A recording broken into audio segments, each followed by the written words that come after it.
Hello बच्चों, कैसे हैं आप। मेरी आशा है कि आप घर पे अच्छे होंगे, सुरक्षित होंगे। मैं आपका साइंस टीचर दिनेश कुमार विवेकानंद गुरुकुल में आपका फिर से स्वागत करता हूं। आपने मेरे पिछले लेक्चर को बड़ा प्यार दिया, बड़ा सम्मान दिया और यही सी उम्मीद मैं आपसे आगे करता हूं कि अगर आपको मेरे लेक्चर अच्छे लगें तो लाइक ज़रूर करें, सब्सक्राइब ज़रूर करें और गलती अगर हो उसमें तो कमेंट ज़रूर करें, ताकि मुझे ये ज़रूर पता चले कि क्या गलती उसमें रह जाती। ओके बेटा, तो इससे पिछले लेक्चर में हमने केमिकल रिएक्शन की परिभाषा पढ़ी थी। उसमें मैंने आपको रिएक्टेंट के बारे में यानी अभिकारक के बारे में बताया था, प्रोडक्ट के बारे में यानी उत्पाद के बारे में बताया था। और फिर जो हमने स्टार्ट किया था तो हमने ये स्टार्ट किया था भी किसी भी केमिकल रिएक्शन के कंप्लीट होने के क्या गुण होते हैं, क्या करैक्टरिस्टिक्स होते हैं, कैसे हमें पता चलेगा कि कोई भी केमिकल रिएक्शन या कोई भी रासायनिक समीकरण जो है वो पूरा हो चुका है।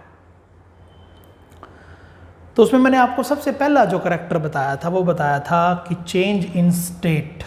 चेंज इन स्टेट में मैंने आपको ये बताया था कि स्टेट में क्या होता है कि रिएक्टेंट अगर सॉलिड है अवस्था बदल जाती, रिएक्टेंट अगर सॉलिड है तो प्रोडक्ट हमारे पास लिक्विड हो सकता है, रिएक्टेंट अगर आपके पास गैस है तो प्रोडक्ट जो है वो लिक्विड फॉर्म में आ सकता है। यानी स्टेट चेंज जो है वो केमिकल रिएक्शन के पूरे होने का एक सबसे बड़ा प्रमाण होता है।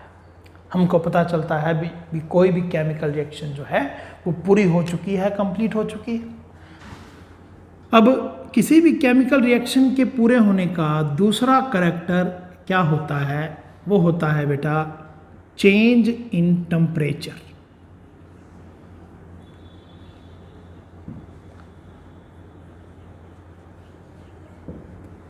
चेंज इन टेम्परेचर का मतलब होता है तापमान में परिवर्तन। अब कभी भी अगर कोई केमिकल रिएक्शन हमारे पास होती है तो हम वो केमिकल रिएक्शन अगर लैब में करते हैं, लेबोरेटरी में करते हैं और किसी कांच के बीकर में या किसी भी कांच के बर्तन में ऑब्जेक्ट में हम वो रिएक्शन करते हैं, तो हम क्या देखते हैं कि कई बार वो कांच का बर्तन बहुत ज़्यादा गर्म हो जाता, उसका टेम्परेचर जो है वो बढ़ जाता है। और कई बार क्या होता है बेटा कि हमारे पास जो है वो कांच का बर्तन एकदम ठंडा हो जाता है, केमिकल जो है बिल्कुल ठंडा हो जाता है। मतलब कि जब भी केमिकल रिएक्शन हमारे पास होगी, कंप्लीट होगी, तो टेम्परेचर में बेटा चेंज होगा। टेम्परेचर में चेंज जो है वो या तो उस रिएक्शन का तापमान जो है वो बढ़ जाएगा या उस रिएक्शन का जो तापमान है, टेम्परेचर है, वो कम हो जाएगा। दो ही तरीके से बदलाव होगा, टेम्परेचर का बढ़ना या टेम्परेचर का कम होना, इंक्रीज इन टेम्परेचर या डिक्रीज इन टेम्परेचर। ये दो हमारे पास टेम्परेचर में चेंज होंगे जब ऑब्जर्व करेंगे हम किसी भी रिएक्शन के दौरान।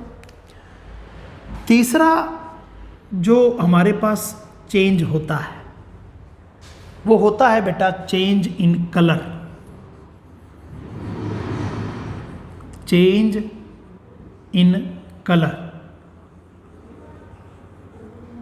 भी जब भी हमारे पास केमिकल रिएक्शन होती है तो कलर में चेंज हो जाता है। रिएक्टेंट का कलर जो है वो अलग होता है, प्रोडक्ट का कलर जो है वो अलग होता है। जैसे हम एक रिएक्शन का एग्जांपल लेते हैं भी, आप जब लैब में करोगे तो हमारे पास एक जिंक मेटल होती है और एक हमारे पास कॉपर सल्फेट का सॉल्यूशन होता है। और कॉपर सल्फेट जो होता है बेटा उसका जो कलर होता है वो ब्लू होता है, नीला होता है। लेकिन जिंक को जब आप कॉपर सल्फेट में डालते हो और उनके बीच में रिएक्शन होती है और जब रिएक्शन वो पूरी हो जाती है तो आप क्या देखते हैं कि आपके पास जिंक सल्फेट बन जाएगा बेटा,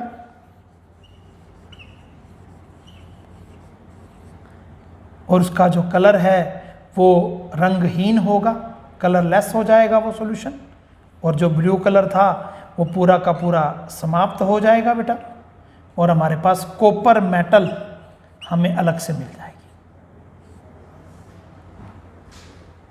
यानी जिंक प्लस कॉपर सल्फेट के बीच में रिएक्शन होगी, जिससे कॉपर सल्फेट का जो नीला रंग है वो क्या हो जाएगा, समाप्त हो जाएगा। ऐसी बहुत सी रिएक्शन हमारे पास होती हैं बेटा, रासायनिक अभिक्रियाएं होती हैं जिनका सबसे बड़ा करैक्टर होता है कि रंग में बदलाव हो जाता है। रिएक्टेंट का रंग अलग होता है, प्रोडक्ट का रंग अलग होता है, रिएक्टेंट का कलर अलग होता है, प्रोडक्ट का कलर अलग होता है, अभिकारक अलग होता है, उत्पाद का रंग अलग होता है। तो ये तीसरा जो करैक्टर हमारे पास होता है वो होता है चेंज इन कलर, रंग में परिवर्तन। ठीक है बेटा, तो पहला तो हमने पिछले लेक्चर में किया था, जिसमें हमने आपको बताया था कि जब भी रिएक्शन कंप्लीट होगी तो अवस्था में परिवर्तन होगा। दूसरा हमारे पास मैंने आपको बताया कि टेम्परेचर में चेंज होगा, टेम्परेचर बदलेगा। और तीसरा मैंने आपको बताया कि रंग में परिवर्तन होगा। तीसरा होगा रंग में परिवर्तन। और चौथा जो हमारे पास करैक्टर होता है, भी कोई भी रिएक्शन अगर हमारे पास कंप्लीट होगी तो उसके कंप्लीट होने का चौथा गुण क्या होगा, चौथा करैक्टर क्या होगा, formation of A gas.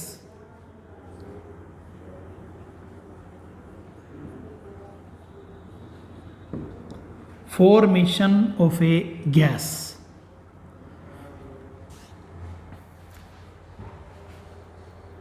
Gas का बनना, गैस का रिलीज्ड होना, ये हमारी किसी भी केमिकल रिएक्शन के कंप्लीट होने का जो है वो चौथा करैक्टर होता है, formation of A gas. Gas का रिलीज्ड होना, या तो हमारे पास किसी रिएक्शन के दौरान कार्बन डाइऑक्साइड गैस निकलती है बेटा, कई रिएक्शन हमारे पास होती हैं जिनमें हमारे पास जो है वो हाइड्रोजन गैस निकलती है बेटा। तो जब भी हमारे पास रिएक्शन होती है तो रिएक्शन होने के दौरान गैस का प्रोडक्शन होना भी एक करैक्टर होता है, चौथा गुण होता है, जिससे हमें पता चलता है कि रिएक्शन जो है वो पूरी हो चुकी है। ठीक है, और पांचवा और आखिरी जो गुण होता है, भी आपको कैसे पता चलेगा कि रिएक्शन हमारी पूरी हो चुकी है, रिएक्शन हमारी कंप्लीट हो चुकी है, वो पांचवा गुण होगा, वो होगा फॉर्मेशन ऑफ प्रेसिपिटेट।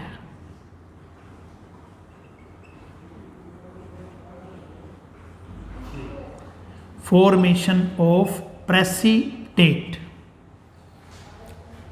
अब प्रेसिपिटेट क्या है? हर एक केमिकल रिएक्शन, कुछ केमिकल रिएक्शन हमारे पास होती हैं जिनमें हमारे पास बेटा प्रेसिपिटेट बनता है। प्रेसिपिटेट केमिस्ट्री की भाषा में एक सेमी सॉलिड हमारे पास मटेरियल होता है। सेमी सॉलिड मतलब जिसमें ना तो वो कम्प्लीटली लिक्विड होगा ना ही कम्प्लीटली सॉलिड होगा, उसे हम सेमी सॉलिड बोलते हैं। और दूसरा इनसॉल्युबल इन वाटर होगा, पानी में क्या नहीं होगा, घुलेगा नहीं। तो ये सब्सटेंस कई रिएक्शन के दौरान हमारे पास जो है वो बनते हैं। इनसॉल्युबल इन वाटर, वाटर के अंदर जो है वो घुलते नहीं हैं, वाटर के अंदर जो है वो मिक्स नहीं होते। ऐसे सब्सटेंसेस को हम प्रेसिपिटेट कहते हैं। ठीक है बेटा, और ये जो 5 करैक्टर मैंने आपको बताए, इन 5 करैक्टर्स को मैं एक बार आपको डिटेल में दोबारा बता देता हूँ। कि जैसे हमने पिछले प्रीवियस लेक्चर में स्टार्ट किया था कि भी कोई भी केमिकल रिएक्शन हमारे पास जब होती है तो वो पूरी कैसे होती है, उसके पूरे होने के हमारे पास क्या गुण होते हैं, कैसे गुण, कैसे पता चलेगा कि केमिकल रिएक्शन पूरी हो चुकी है। तो नंबर 1 पहला करैक्टर मैंने आपको बताया था कि इसके दौरान हमारे पास स्टेट में चेंज होता है, चेंज इन स्टेट। ये केमिकल रिएक्शन के कंप्लीट होने का पहला करैक्टर था। सेकंड हमारे पास था चेंज इन टेम्परेचर। रिएक्शन जब हमारे पास कंप्लीट होती है तो टेम्परेचर में चेंज होता है। तीसरा मैंने आपको बताया चेंज इन कलर। भी जब भी कोई केमिकल रिएक्शन हमारे पास होगी तो कलर में चेंज होगा। और चौथा होगा production of A gas, production of gas. और पांचवा और आखिरी करैक्टर होगा formation of precipitate, formation of precipitate बेटा। और ये 5 करैक्टर जो हैं वो किसी ना किसी रिएक्शन के कंप्लीशन में जरूर होंगे। किसी रिएक्शन में स्टेट चेंज होगी, किसी में कलर चेंज होगा, किसी में टेम्परेचर चेंज होगा।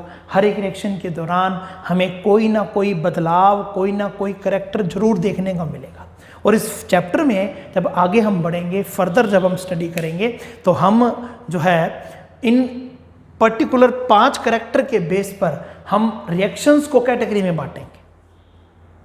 हमारे पास आगे इस चैप्टर में हमने टाइप्स ऑफ रिएक्शंस करनी है, और वो टाइप्स ऑफ रिएक्शंस के अंदर हमारे पास क्या होगा कि ये सारे के सारे करैक्टर हम यूज़ करेंगे। किसी में स्टेट चेंज हो जाएगी, किसी में टेम्परेचर चेंज हो जाएगा, किसी में कलर में चेंज आ जाएगा। और ये 5 कैरेक्टरिस्टिक्स जो हैं वो टाइप्स ऑफ रिएक्शन के दौरान हमें दिखेंगे। और इन सभी 5 के 5 कैरेक्टर्स को हमने फर्दर आने वाली रिएक्शंस में डिटेल में स्टडी करना है। फिर कम्बिनेशन रिएक्शन हमारे पास एक आएगी, भी उसके अंदर इसका कौन सा करैक्टर यूज़ होगा। डिकम्पोजिशन रिएक्शन हमारे पास आएगी, इसमें से कौन सा करैक्टर उसका यूज़ होगा। डिस्प्लेसमेंट रिएक्शन हमारे पास आएगी, उसके अंदर कौन सा करैक्टर यूज़ होगा। यानी इन 5 पर्टिकुलर करैक्टर्स का किसी ना किसी रिएक्शन के दौरान जरूर यूज़ किया जाएगा। ठीक है, और ये 5 गुण होते हैं रिएक्शन को कंप्लीट करने के। बेटा एक बार आप इसे फिर नोट कर ले। Change in state, change in temperature, change in colour, formation of A gas और फॉर्मेशन ऑफ ए प्रेसिपिटेट। और ये पांचों के पांचों करैक्टर जो हैं वो किसी ना किसी रिएक्शन के दौरान क्या किए जाएंगे, यूज किए जाएंगे। ओके बेटा, अब हमने केमिकल रिएक्शन के बारे में पढ़ा। अभी केमिकल रिएक्शन एक ऐसा प्रोसेस होता है जिसके दौरान आपको नए सब्सटेंस मिलते हैं नए गुणों के साथ। रिएक्टेंट रिएक्ट करके प्रोडक्ट बनाते हैं, और उस प्रोसेस को हम क्या कहते हैं, केमिकल रिएक्शन कहते हैं। लेकिन केमिकल रिएक्शन में हम जैसे लिखते हैं, मान लीजिए भी जिंक लिख लिया हमने, फिर हमने लिख लिया हाइड्रोक्लोरिक एसिड,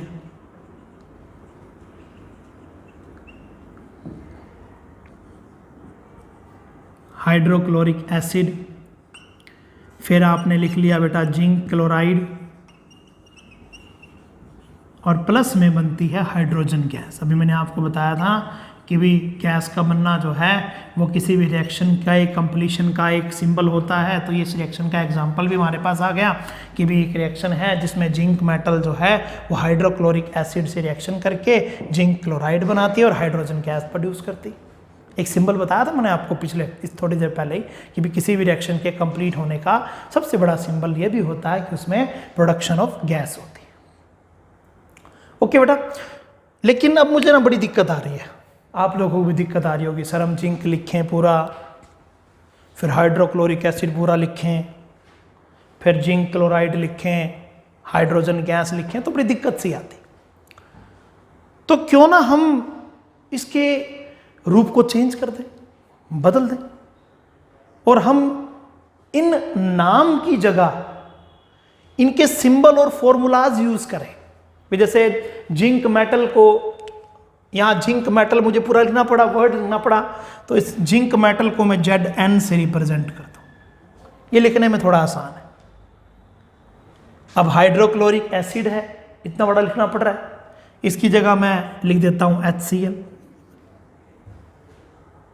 अब जिंक क्लोराइड मुझे लिखना पड़ रहा है, सॉरी बेटा जिंक क्लोराइड मुझे लिखना पड़ रहा है। अब जिंक क्लोराइड की जगह मैं लिख देता हूं बेटा ZnCl2, और हाइड्रोजन गैस मुझे कंप्लीट लिखना पड़ रहा है, लेकिन हाइड्रोजन गैस की जगह मैं लिख देता हूं H2। अब ये तो इतने बड़े बड़े वर्ड मुझे राइट करने पड़ रहे थे, लेकिन मैंने अब इस चीज को सिंबल और फॉर्मूलाज की फॉर्म में क्या कर दिया, रिप्रेजेंट कर दिया। जिंक का सिंबल Zn मैंने यूज कर लिया, हाइड्रोक्लोरिक एसिड का फॉर्मूला था HCl, मैंने वो यूज कर लिया। जिंक क्लोराइड का फॉर्मूला मैंने ZnCl2 यूज़ कर लिया और हाइड्रोजन गैस के लिए मैंने H2 यूज़ कर लिया। तो जो ऊपर हमने लिखी थी बेटा ये तो केमिकल रिएक्शन है, लेकिन जब आप किसी केमिकल रिएक्शन को उसके सिंबल और फॉर्मूलाज की फॉर्म में रिप्रेजेंट करते हैं, सिंबल एंड फॉर्मूलाज की फॉर्म में रिप्रेजेंट करते हैं, तो उसको केमिकल इक्वेशन कहा जाता है बेटा। रिप्रेजेंटेशन, अगर हम डेफिनेशन बेटा आप इसकी करना चाहें तो डेफिनेशन आप कर सकते हैं कि रिप्रेजेंटेशन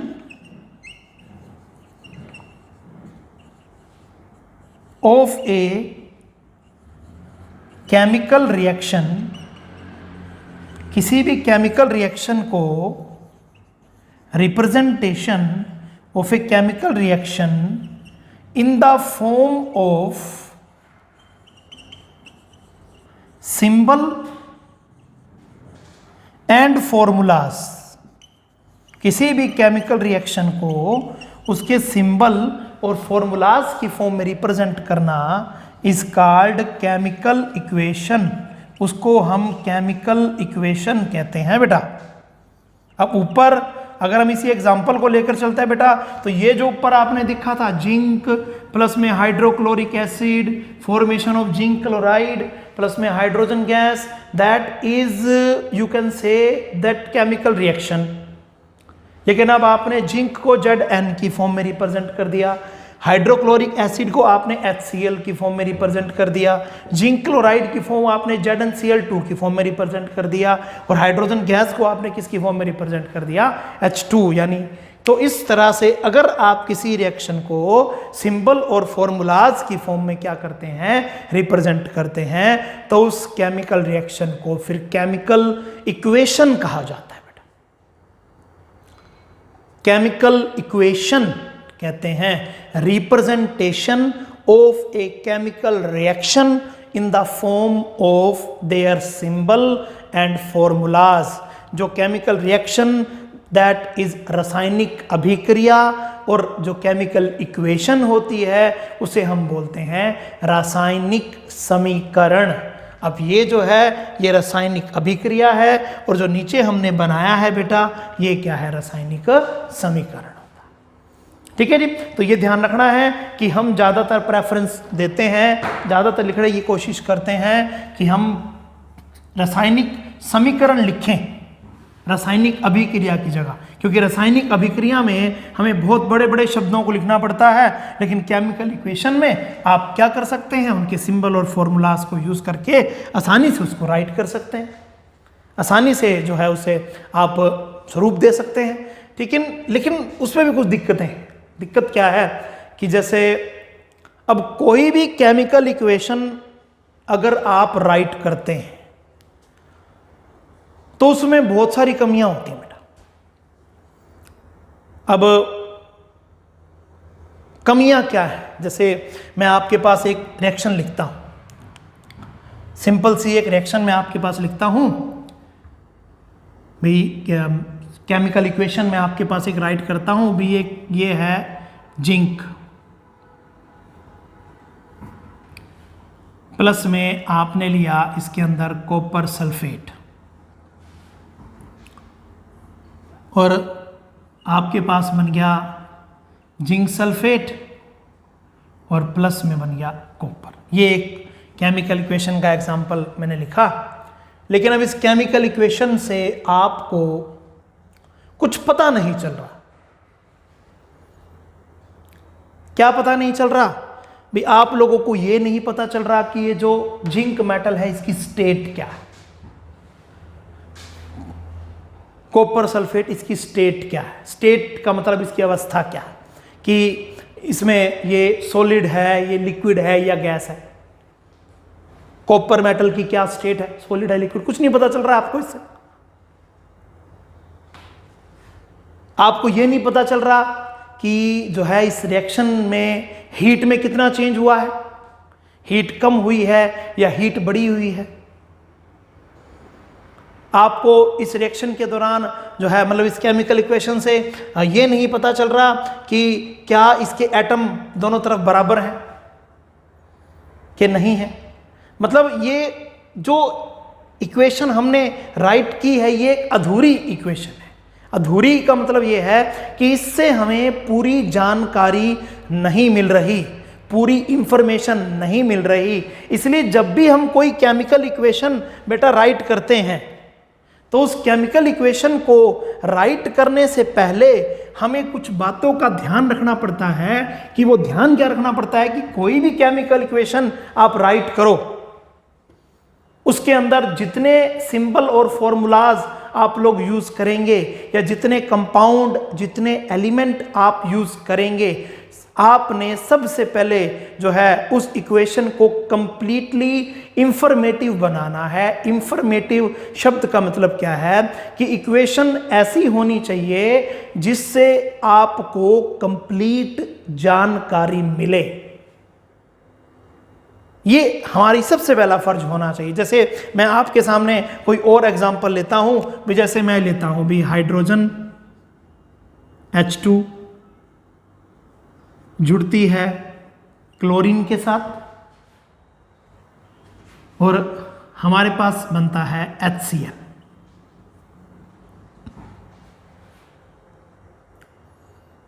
अब सबसे पहला फर्ज आपका यह बनता है कि आप इनकी स्टेट दर्शाएं कि H2 जो है वो गैस है, मैंने इसके आगे G रिप्रेजेंट कर दिया। सॉलिड के लिए आपने S यूज करना है, लिक्विड के लिए आपने L यूज करना है और गैस के लिए आपने G यूज करना है। अब आपने हाइड्रोजन के आगे गैस यानी G शब्द का यूज कर लिया। अब आपने इसको इंफॉर्मेटिव बना दिया कि इस केमिकल इक्वेशन के अंदर जो हाइड्रोजन हम यूज कर रहे हैं वो गैस फॉर्म में होती। फॉर एग्जांपल मैं आपको बता रहा हूं, अब क्लोरीन गैस फॉर्म में, इसके आगे मैंने G मेंशन कर दिया। इसको देखते ही मुझे पता चल जाएगा कि क्लोरीन जो है उसके अंदर क्या होता है, गैस फॉर्म में होता है। और HCl के आगे मैंने मेंशन कर दिया L। L मतलब लिक्विड फॉर्म। अब हमें इस इक्वेशन को देखकर यह पता चल रहा है कि इन तीनों की स्टेट क्या है। स्टेट का मतलब क्या है कि इनमें से कौन सा सॉलिड है, कौन सा लिक्विड है, कौन सा गैस है। पिछली जो इक्वेशन मैंने राइट की थी उसमें सबसे बड़ी कमी थी कि उसके अंदर जो एलिमेंट या कंपाउंड हम लोग यूज कर रहे थे हमें उनकी स्टेट का पता नहीं था। लेकिन यहां हमें इसकी स्टेट का पता चल गया। इसकी स्टेट क्या है, सॉलिड है, लिक्विड है, गैस है। हाइड्रोजन के आगे मैंने गैस मेंशन कर दिया, क्लोरीन के आगे मैंने गैस मेंशन कर दिया और HCl इसके आगे मैंने L मेंशन कर दिया, यानी कि किस फॉर्म में हो गया, लिक्विड फॉर्म में हो गया। तो आपने अब इसको पहला स्टेप का इंफॉर्मेटिव बना दिया। पहली इंफॉर्मेशन आपने दे दी कि भाई इसमें जितने भी हमारे पास एलिमेंट प्रेजेंस हैं या कंपाउंड प्रेजेंस हैं उनकी स्टेट का हमें पता चल गया। दूसरा, अब ये एक ऐसा फैक्ट है बेटा जो आपको हमेशा ध्यान रखना है। जैसे हम इंग्लिश पढ़ते हैं, इंग्लिश में हम कुछ शब्द यूज करते हैं, शुड, मस्ट। ये हमारा कर्तव्य है, ये हमारे लिए सबसे ज्यादा जरूरी है। वही चीज मैं अब यहां यूज कर रहा हूं। अब ये जो इक्वेशन आपको दिखाई दे रही है इसमें एक बहुत बड़ी दिक्कत है। दिक्कत ये है कि ये इक्वेशन बेटा अनबैलेंस्ड है। अब अनबैलेंस्ड और बैलेंस्ड का क्या मतलब होता है? अब अनबैलेंस्ड का मतलब क्या होता है कि ये इक्वेशन ऐसी इक्वेशन है जिसके अंदर दोनों तरफ एटम की संख्या बराबर नहीं है। तो ऐसी केमिकल इक्वेशन जिसमें दोनों तरफ रिएक्टेंट और प्रोडक्ट में अगर एटम की संख्या बराबर नहीं होती तो ऐसी इक्वेशन को हम अनबैलेंस्ड केमिकल इक्वेशन कहते हैं। ओके बेटा, एन इक्वेशन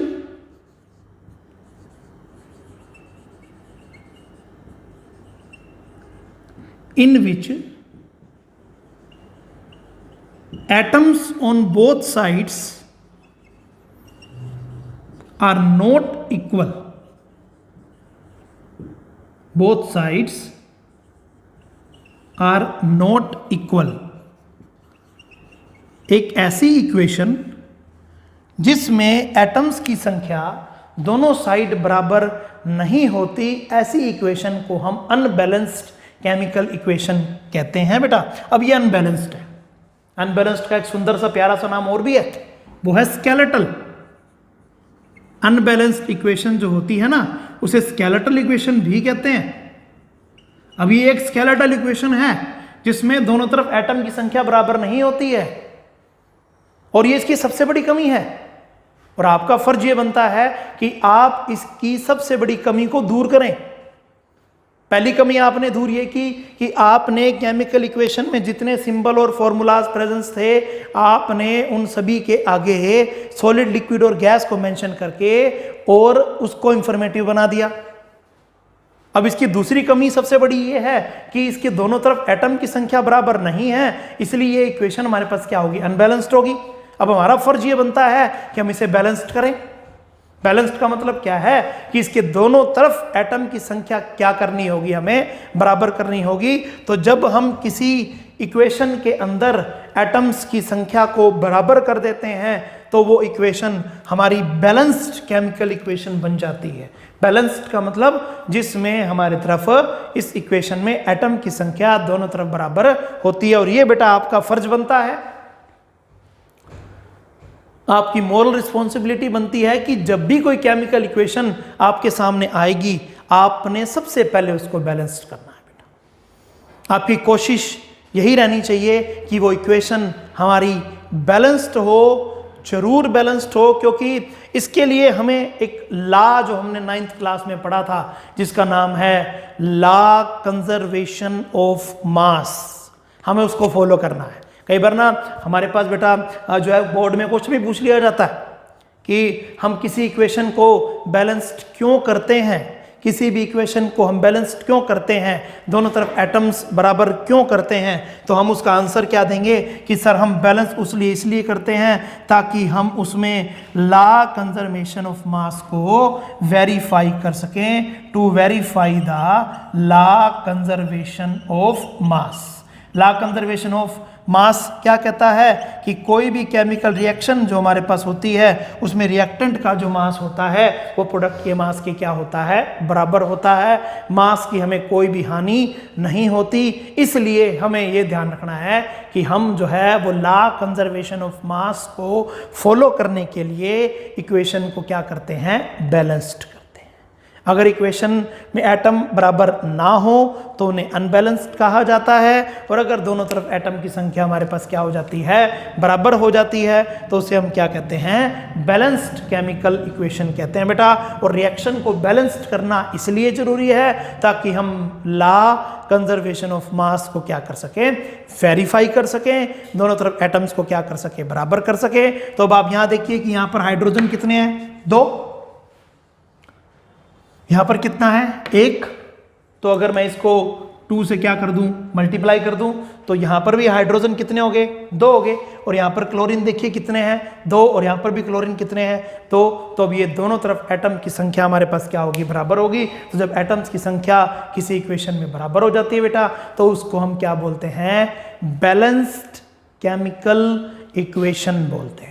यानी एक ऐसी इक्वेशन जिसके अंदर दोनों तरफ एटम्स की संख्या हमारे पास क्या होती है, बराबर होती है। तो बेटा पहली कमी ये थी कि उसमें हमें स्टेट पता नहीं थी, हम लोगों ने उसके अंदर स्टेट मेंशन कर दी। दूसरी कमी ये थी कि वो इक्वेशन हमारी बैलेंस्ड नहीं थी, हमने इक्वेशन को क्या कर दिया, बैलेंस्ड कर दिया। और बैलेंसिंग ऑफ इक्वेशन के बहुत सारे एग्जाम्पल आपने घर पे करने हैं बेटा, क्योंकि बैलेंसिंग ऑफ केमिकल इक्वेशन जो है वो सबसे ज़्यादा जरूरी है। मैंने आपको बोला है कि आपका फर्ज बनता है, आपका कर्तव्य बनता है कि आप इक्वेशन को बैलेंस्ड करें, ठीक है। कुछ और एग्जांपल आप लोग ले सकते हैं, जैसे हम ये लेते हैं CH4, मीथेन एक गैस होती है, प्लस में जब इसकी रिएक्शन हम करते हैं ऑक्सीजन के साथ तो हमारे पास बनती है कार्बन डाइऑक्साइड गैस, और प्लस में बनता है H2O, ठीक है। अब ऑक्सीजन एक गैस है, कार्बन डाइऑक्साइड भी एक गैस है, H2O क्या होता है? लिक्विड होता है। पहला फर्ज आपका ये बनता है कि आपने केमिकल इक्वेशन में जितने भी हमारे पास एलिमेंट्स और कंपाउंड्स होते हैं आप उनके आगे स्टेट जरूर मेंशन करें, पहला फर्ज। और दूसरा फर्ज हमारा ये बनता है कि हम इस इक्वेशन को क्या करें? बैलेंस करें। तो बैलेंस करने के लिए आप देखिए यहाँ पर हाइड्रोजन कितने हैं? 4। यहाँ पर कितने हैं? 2। तो सबसे पहले तो आप इसको 2 से मल्टीप्लाई करते हैं। हाँ जी, अब देखिए यहाँ पर हाइड्रोजन कितने हो गए? 4 हो गए। ऑक्सीजन कितने हैं? 2 ही हो गए बेटा, और 2 ही हो गए। 2 और 2 कितने हो गए? 4। और यहाँ पर कितने हैं? 2। तो आप इसको 2 से क्या कर दो? मल्टीप्लाई कर दो। अब आप देखिए यहाँ पर कार्बन 1, यहाँ पर भी कार्बन है 1 है, यहाँ पर हाइड्रोजन कितने हैं? 4 हैं। यहाँ पर हाइड्रोजन कितने हैं? 4 हैं। यहाँ पर ऑक्सीजन कितने हैं? 4 हैं। और यहाँ पर भी ऑक्सीजन कितने हैं? 4 हैं। ठीक है, तो दोनों तरफ हमारे पास जो है वो संख्या जो है वो क्या होगी? बराबर होगी। तो इक्वेशन हमारी क्या होगी? बैलेंस्ड होगी। तो इस तरह से आप चाहें जितने मर्जी एग्जाम्पल्स घर पे ट्राई कर सकते हैं, जितने ज़्यादा एग्जाम्पल्स आप ट्राई करेंगे उतना ही ज़्यादा आप जो है वो अच्छे तरीके से इसको कवर कर पाएंगे। ओके बेटा, आप और एग्जाम्पल करना चाहें तो ठीक है, तो आप जो है वो अपनी बुक से मैक्सिमम एग्जाम्पल ट्राई करेंगे। ठीक है, और जब नेक्स्ट लेक्चर में हम मिलेंगे तो उस नेक्स्ट लेक्चर में मैं आपको सिखाऊंगा कि केमिकल रिएक्शन को पहले केमिकल इक्वेशन की फॉर्म में कन्वर्ट करना और फिर उसको बैलेंस्ड करना। क्योंकि आपके बोर्ड एग्जाम में ये प्रश्न बड़ा इंपॉर्टेंट है और बहुत बार पूछा जाता है कि आपको केमिकल रिएक्शन दे दी जाती है और फिर आपको कहा जाता है कि उसकी केमिकल इक्वेशन बनाओ और फिर आप जो है उसको बैलेंस्ड करो। ओके बेटा, तो ये हम नेक्स्ट लेक्चर में स्टडी करेंगे बेटा। तो एक बार दोबारा से अगर आपको मेरा लेक्चर अच्छा लगा हो तो लाइक जरूर करें, सब्सक्राइब जरूर करें, वॉच आउट जरूर करें। ठीक है बेटा, और जो कमियां हैं वो भी आपने कमेंट के थ्रू में बतानी है। हम फिर नेक्स्ट लेक्चर में मिलेंगे। Bye bye, have a nice time.